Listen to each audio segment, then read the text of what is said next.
ನಮಸ್ತೆ ಸ್ನೇಹಿತರೆ, ನಾನು ನಿಮ್ಮ ಪ್ರೀತಿಯ ಲತಾ ನವೀನ್. ಸ್ನೇಹಿತರೆ, ಎಲ್ಲರೂ ಕೂಡ ಹೇಗಿದ್ದೀರಾ? ಚೆನ್ನಾಗಿದ್ದೀರಾ ಅಂತ ಭಾವಿಸ್ತಾ ಇವತ್ತಿನ ಈ ವಿಡಿಯೋನ ಪ್ರಾರಂಭ ಮಾಡ್ತಾ ಇದ್ದೀನಿ.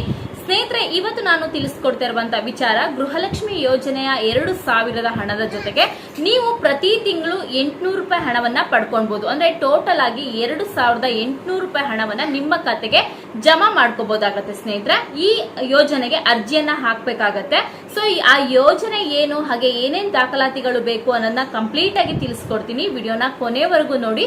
ಹಾಗೆ ನೀವೇನಾದ್ರೂ ನನ್ನ ಚಾನಲ್ಗೆ ಹೊಸಬ್ರಾಗಿದ್ರೆ ಪ್ರತಿ ಸರಿ ಹೇಳುವ ಹಾಗೆ ಚಾನಲ್ನ ಸಬ್ಸ್ಕ್ರೈಬ್ ಮಾಡ್ಕೊಂಡು ಚಾನಲ್ಗೆ ಸಪೋರ್ಟ್ ಮಾಡಿ, ವಿಡಿಯೋನ ಸಾಧ್ಯವಾದಷ್ಟು ಮಟ್ಟಿಗೆ ಶೇರ್ ಮಾಡಿ. ಹಾಗೆ ಈ ಗೃಹಲಕ್ಷ್ಮಿ ಯೋಜನೆಗೆ ಅರ್ಜಿಯನ್ನ ಹಾಕ್ಬೇಕಾದ್ರೆ ಸರ್ಕಾರದ ಕಡೆಯಿಂದ ತುಂಬಾನೇ ಕಂಡೀಷನ್ ಇತ್ತು ಅಂತ ಖಂಡಿತ ಇಲ್ಲ.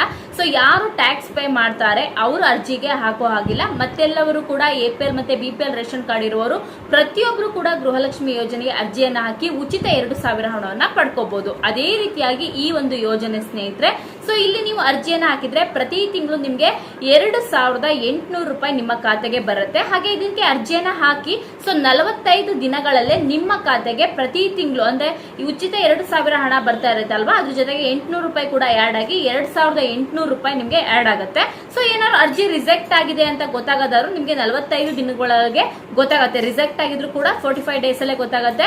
ನಿಮ್ಗೆ ಅರ್ಜಿ ಹಾಕಿರೋದು ಸಕ್ಸಸ್ಫುಲ್ ಆಗಿದ್ರು ಕೂಡ 45 ದಿನಗಳಲ್ಲಿ ನೀವು ಅರ್ಜಿ ಹಾಕಿರುವಂತ ಅರ್ಜಿಗೆ ಸೊ 800 ರೂಪಾಯಿ ಟೋಟಲ್ ಆಗಿ 2,800 ರೂಪಾಯಿ ನೀವು ಪಡ್ಕೊಳ್ಬಹುದು. ಅದರ ಜೊತೆಗೆ ಈ ಅರ್ಜಿಯನ್ನ ಹಾಕ್ಲಿಕ್ಕೆ ಯಾವುದೇ ರೀತಿಯಾಗಿ ಕೊನೆ ದಿನಾಂಕ ಅಂತ ಇಲ್ಲ, ಅಂದ್ರೆ ಲಾಸ್ಟ್ ಡೇಟ್ ಅಂತ ಇಲ್ಲ. ಸೊ ನೀವು ಯಾವಾಗಾದ್ರೂ ಹೋಗಿ ಅರ್ಜಿಯನ್ನ ಹಾಕ್ಬಹುದು ಸ್ನೇಹಿತರೆ. ಆದ್ರೆ ಕೆಲವೊಂದಿಷ್ಟು ಕಂಡೀಷನ್ ಗಳಿದೆ. ಅಂದ್ರೆ ಈಗ ಗೃಹಲಕ್ಷ್ಮಿ ಯೋಜನೆಗೆ ಹೇಗೆ ಕಂಡೀಷನ್ ಗಳಿತ್ತು ಅದೇ ರೀತಿಯಾಗಿ ಈ ಯೋಜನೆಗೆ ಕೂಡ ಕಂಡೀಷನ್ ಗಳಿದೆ ಸ್ನೇಹಿತರೆ. ಅದೇನು ಅಂತ ನೋಡಿದರೆ, ಮೊದಲನೇದಾಗಿ ಏನೇನ್ ದಾಖಲಾತಿಗಳು ಬೇಕು ಅನ್ನೋದನ್ನ ನಾನು ತಿಳಿಸ್ಕೊಡ್ತಾ ಹೋಗ್ತೀನಿ. ಮೊದಲನೇದಾಗಿ ಯಾರು ಅರ್ಜಿಯನ್ನ ಹಾಕ್ತಾರ ಅವರ ಆಧಾರ್ ಕಾರ್ಡ್ ಬೇಕಾಗತ್ತೆ. ಹಾಗೇನೆ ಒಂದು ಪಾಸ್ಪೋರ್ಟ್ ಸೈಜಿನ ಫೋಟೋ.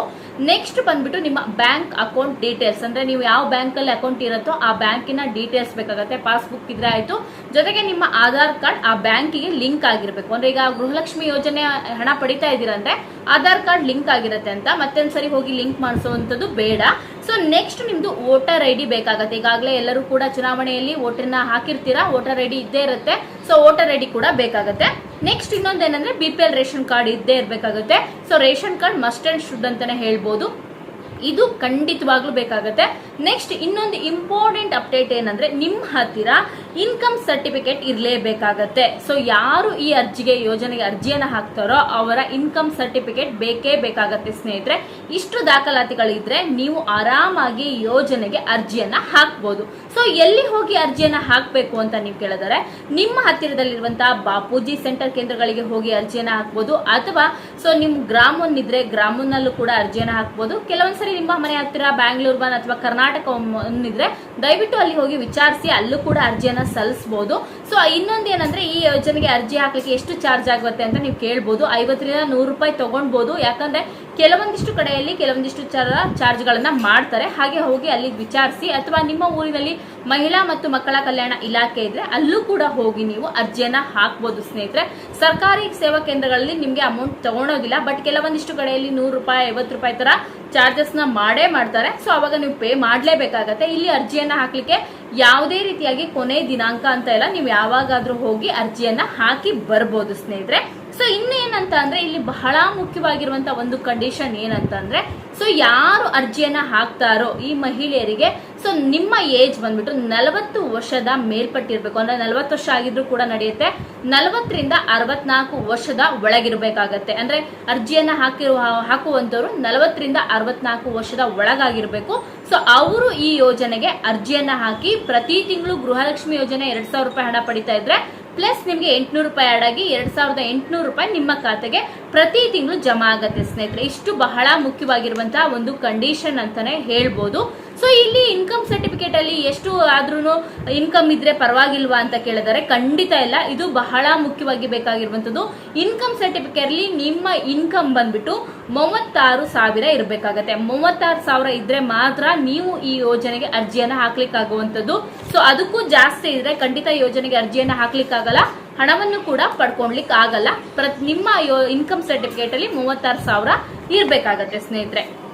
ಇಷ್ಟು ಬಹಳ ಮುಖ್ಯವಾಗಿ ಬೇಕಾಗಿರುವಂತದ್ದು ದಾಖಲಾತಿಗಳು ಇಷ್ಟೇ. ಸೊ ಅರ್ಜಿಯನ್ನು ಹಾಕ್ಲಿಕ್ಕೆ ಇನ್ನೊಂದು ಕಂಡೀಷನ್ ಏನಂದ್ರೆ, ಸೊ ಈ ಅರ್ಜಿಯನ್ನ ಎಲ್ಲಾ ಮಹಿಳೆಯರು ಹಾಕ್ಬೋದಾ ಅಂತ ಕೇಳಿದರೆ ಖಂಡಿತ ಇಲ್ಲ. ಸೊ ಈ ಅರ್ಜಿಯನ್ನ ಹಾಕ್ಲಿಕ್ಕೆ ಕೆಲವೊಂದಿಷ್ಟು ಕಂಡೀಷನ್ಗಳಿದೆ ಮಹಿಳೆಯರಿಗೆ. ಸೊ ಯಾರು ಈಗ ಮದುವೆ ಆಗಿರ್ತಾರೆ, ಡಿವೋರ್ಸ್ ಆಗಿರ್ತಾರಲ್ವಾ, ಅಂತವ್ರು ಈ ಯೋಜನೆಗೆ ಅರ್ಜಿಯನ್ನ ಹಾಕ್ಬೋದು. ಅದರ ಜೊತೆಗೆ ಸ್ನೇಹಿತರೆ, ಸೊ ಈಗ ಮದುವೆನೇ ಆಗಿರಲ್ಲ, ಅವರಿಗೆ ಮದುವೆ ಆಗ್ಲಿಕ್ಕೆ ಇಷ್ಟ ಇರಲ್ಲ, ಅಥವಾ ಮದುವೆ ಆಗಕ್ಕೆ ಸೊ ಅವರು ಯಾವುದೇ ರೀತಿ ನೋಡಿರಲ್ಲ ಮನೆಯಲ್ಲಿ, ಅಂತವ್ರು ಅಂದ್ರೆ ಮದುವೆ ಆಗದೆ ಇರೋರು, ಹಾಗೇನೆ ಮದುವೆ ಆಗಿ ಡಿವೋರ್ಸ್ ತಗೊಂಡವರು ಈ ಯೋಜನೆಗೆ ಅರ್ಜಿಯನ್ನ ಹಾಕ್ಬೋದು. ಸೊ ಈ ಯೋಜನೆಯ ಹೆಸರು ಬಂದ್ಬಿಟ್ಟು ನಿಮ್ಗೆ ಮನಸ್ವಿನಿ ಯೋಜನೆ ಅಂತ. ಸೊ ಇನ್ನೊಮ್ಮೆ ತಿಳಿಸ್ಕೊಡ್ತೀನಿ, ಈ ಯೋಜನೆಯ ಹೆಸರು ಬಂದ್ಬಿಟ್ಟು ಮನಸ್ವಿನಿ ಯೋಜನೆ ಅಂತ.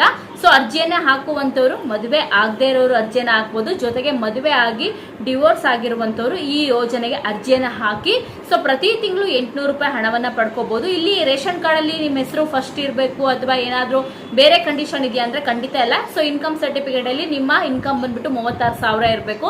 ಇಷ್ಟಿದ್ರೆ ನೀವು ಆರಾಮಾಗಿ ಅರ್ಜಿಯನ್ನ ಹಾಕ್ಬೋದು. ಟ್ಯಾಕ್ಸ್ ಪೇ ಮಾಡ್ತಾ ಇದ್ರೆ ಖಂಡಿತ ಬರೋದಿಲ್ಲ. ಸೊ ಈ ಯೋಜನೆ ಅರ್ಜಿಯನ್ನ ಹಾಕಿ ನೀವು ಪ್ರತಿ ತಿಂಗಳು 2,000 ರೂಪಾಯಿ ಪ್ಲಸ್ 800 ರೂಪಾಯಿನ 2,800 ರೂಪಾಯಿ ಪಡ್ಕೋಬಹುದು. ಸೊ ಇಷ್ಟೇ ಮೇನ್ ಕಂಡೀಷನ್ ಇರುವಂತದ್ದು ಸ್ನೇಹಿತರೆ. ಅರ್ಜಿಯನ್ನ ಹಾಕ್ಲಿಕ್ಕೆ ಯಾವುದೇ ರೀತಿ ಕೊನೆ ದಿನಾಂಕ ಅಂತ ಇಲ್ಲ. ಸೊ ನಿಮ್ಮ ಹತ್ತಿರದಲ್ಲಿರುವಂತಹ ಗ್ರಾಮನ್ ಆಗಿರ್ಬೋದು, ಬಾಪೂಜಿ ಸೆಂಟರ್ ಕೇಂದ್ರಗಳು ಅಥವಾ ಸೈಬರ್ ಸೆಂಟರ್ ಕೇಳೋದಕ್ಕೂ ವಿಚಾರಿಸಬಹುದು. ನೀವು ಅಲ್ಲಿ ಹೋಗಿ ಅರ್ಜಿಯನ್ನ ಹಾಕಿ ಸೊ ಹಣವನ್ನ ಪಡ್ಕೊಳ್ಬಹುದು. ದಯವಿಟ್ಟು ಈ ವಿಡಿಯೋನ ನಿಮ್ಮ ಅಕ್ಕಪಕ್ಕದವರು ಅಥವಾ ನಿಮ್ಮ ಫ್ರೆಂಡ್ಸ್ ಅಂಡ್ ಫ್ಯಾಮಿಲಿಗೂ ಶೇರ್ ಮಾಡಿ, ಅವರಿಗೂ ಕೂಡ ಖಂಡಿತ ಹೆಲ್ಪ್ಫುಲ್ ಆಗುತ್ತೆ. ಸೊ ಎಷ್ಟೋ ಜನಕ್ಕೆ ಈ ಯೋಜನೆಯ ಬಗ್ಗೆ ಗೊತ್ತಿರೋದಿಲ್ಲ. 2,800 ರೂಪಾಯಿ ಬರೋದ್ರಿಂದ ಸಾಕಷ್ಟು ಅನುಕೂಲಗಳು ಆಗತ್ತೆ ಅಂತಾನೆ ಹೇಳ್ಬೋದು. ಈಗಾಗಲೇ ನೀವು ನೋಡ್ಬೋದು 800 ರೂಪಾಯಿ ಪ್ಲಸ್ ಈಗ ಬೇರೆ ಯೋಜನೆಗಳಿಂದ ಯಾವುದೇ ರೀತಿ ಹಣವನ್ನ ಅವರು ಪಡ್ಕೊಂತ ಇರಬಾರ್ದು ಮೇನ್ ಆಗಿ. ಸೊ ಈಗ 2,000 ರೂಪಾಯಿ ಬರೋದ್ರಿಂದ ಎಷ್ಟೊಂದು ಉಪಯೋಗ ಆಗ್ತಾ ಇದೆ ಅಲ್ವಾ, ಅದೇ ರೀತಿಯಾಗಿ 800 ರೂಪಾಯಿ ಆಡ್ ಆಗಿ 2,800 ರೂಪಾಯಿ ಬರುತ್ತೆ. ಸೊ ದಯವಿಟ್ಟು ಯಾರು ನಿಮ್ಗೆ ಗೊತ್ತಿದ್ರೆ ಅಥವಾ ಯಾರು ಅರ್ಜಿಯನ್ನ ಹಾಕ್ಬೇಕು ಅಂತ ಇದ್ರೆ ಖಂಡಿತ ಅವರಿಗೆ ವಿಡಿಯೋನ ಸೆಂಡ್ ಮಾಡಿ, ಅವರು ಕೂಡ ಅರ್ಜಿಯನ್ನ ಹಾಕಿ ಈ ಯೋಜನೆಯ ಲಾಭವನ್ನ ಪಡ್ಕೊಂಡ್ಲಿ.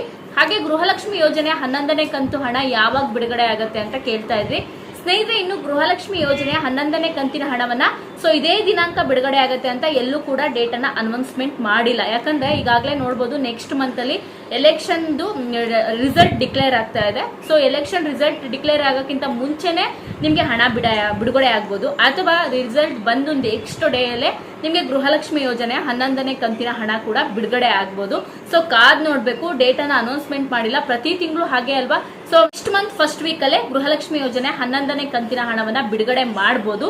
ಸೊ ಕಾದ್ ನೋಡ್ಬೇಕು, ಡೇಟ್ ಅನ್ನ ಇನ್ನು ಅನೌನ್ಸ್ಮೆಂಟ್ ಮಾಡಿಲ್ಲ. ಯಾರಿಗೆಲ್ಲ ಇನ್ನು ಗೃಹಲಕ್ಷ್ಮಿ ಯೋಜನೆ ಹಣ ಬಂದಿಲ್ವೋ, ಸೊ 9 ಮತ್ತು 10ನೇ ಕಂತಿನ ಹಣ ದಯವಿಟ್ಟು ಯೋಚನೆ ಮಾಡಬೇಡಿ. ನಿಮ್ಗೆ ಸದ್ಯದಲ್ಲಿ ಗೃಹಲಕ್ಷ್ಮಿ ಯೋಜನೆಯ ಸೊ ಹಣ ಬರುತ್ತೆ. ಯಾಕಂದ್ರೆ ಈ ತಿಂಗಳು 8 ತನಕ ಟೈಮ್ ಇರೋದ್ರಿಂದ ಸೊ ಯಾವಾಗ ಬೇಕಾದ್ರೂ ನಿಮ್ಮ ಖಾತೆಗಳಿಗೆ ಗೃಹಲಕ್ಷ್ಮಿ ಯೋಜನೆ 10 ಮತ್ತು 9ನೇ ಹಣ ಪೆಂಡಿಂಗ್ ಕಂತಿನ ಹಣ ಯಾರ್ಯಾರು ಇರುತ್ತೋ ಅವರಿಗೆ ಜಮಾವನ್ನ ಮಾಡುವಂತ ಸರ್ಕಾರ ಕೆಲಸ ನಡೆಸ್ತಾ ಇದೆ. ಹಾಗೆ ಈಗಾಗಲೇ ಯಾರ್ಯಾರಿಗೆ ಪೆಂಡಿಂಗ್ ಇದೆ ಹಣವನ್ನ ಅವರು ಡೇಟಾ ಬೇಸ್ ಅಲ್ಲಿ ಚೆಕ್ ಮಾಡಿ ಹಣವನ್ನ ಹಾಕುವಂತ ಕೆಲಸವನ್ನ ಕೂಡ ಮಾಡ್ತೀವಿ ಅಂತ ಹೇಳಿ ಸೊ ಲಕ್ಷ್ಮೀ ಹೆಬ್ಬಾಳ್ಕರ್ ಮೇಡಮ್ ಅವರು ತಿಳಿಸ್ಕೊಡೋದ್ರಿಂದ ಸೊ ಯಾರು ಕೂಡ ಯೋಚನೆಯನ್ನ ಮಾಡಕ್ ಹೋಗ್ಬಿಡಿ. ಗೃಹಲಕ್ಷ್ಮಿ ಯೋಜನೆಯ ಸೊ 11ನೇ ಕಂತಿನ ಹಣವನ್ನ ರಿಲೀಸ್ ಆಗತ್ತೆ. ಸ್ನೇಹಿತರೆ, ಈ ಯೋಜನೆ ಬಗ್ಗೆ ಏನಾದ್ರೂ ಗೊಂದಲಗಳಿದ್ರೆ ಖಂಡಿತ ಕಮೆಂಟ್ ಮಾಡಿ, ಖಂಡಿತವಾಗ್ಲೂ ರಿಪ್ಲೈ ಮಾಡ್ತೀನಿ. ಹಾಗೆ ನನ್ನ ಚಾನಲ್ ಅಲ್ಲಿ ಕೆಲವೊಂದಿಷ್ಟು ವಿಡಿಯೋಗಳನ್ನ ಅಪ್ಲೋಡ್ ಮಾಡಿದೀನಿ, ಹೋಗಿ ಚೆಕ್ ಮಾಡಿ ಅಂತ ಹೇಳ್ತಾ ಈ ವಿಡಿಯೋನ ಇಲ್ಲಿಗೆ ಮುಗಿಸ್ತಿದ್ದೀನಿ. ಸೊ ನನ್ನ ಚಾನಲ್ನ ಇನ್ನೂ ಕೂಡ ಸಬ್ಸ್ಕ್ರೈಬ್ ಆಗಿಲ್ಲ ಅಂದ್ರೆ ಸಬ್ಸ್ಕ್ರೈಬ್ ಆಗಿ, ಹಾಗೆ ಚಾನಲ್ಗೆ ಒಂದು ಲೈಕ್ ಕೊಡಿ, ವಿಡಿಯೋನ ಶೇರ್ ಮಾಡಿ ಅಂತ ಹೇಳ್ತಾ ಮುಂದಿನ ಇದೇ ರೀತಿ ವಿಡಿಯೋದಲ್ಲಿ ಮತ್ತೊಮ್ಮೆ ಸಿಗ್ತೀನಿ. ನಿಮ್ಮೆಲ್ಲರಿಗೂ ಕೂಡ ಧನ್ಯವಾದಗಳು. ನಮಸ್ಕಾರ.